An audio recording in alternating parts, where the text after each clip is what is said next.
besig met tafelsdek. Handelinge 9 vers 39 sê, Paulus het toe gereed gemaak en saam met hulle gegaan.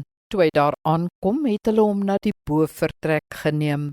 Al die weduwees het huilend by hom kom staan en vir hom die onder- en boklere gewys wat Dorcas gemaak het toe sy nog by hulle was.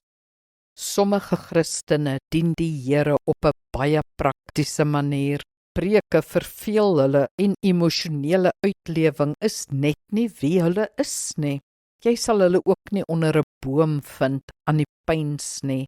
O nee, daarvoor is hulle veelste prakties.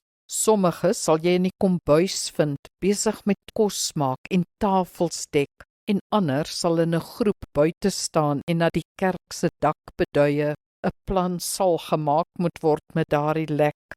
Nog ander bedryf die klank, kopieer die afkondigings of help Saterdag met die worsbroodjies.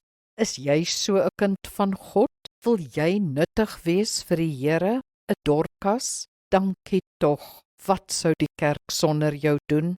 Gee jou hande, wat vir niks verkeerd staan nie, vir die Here. Kom ons bid saam.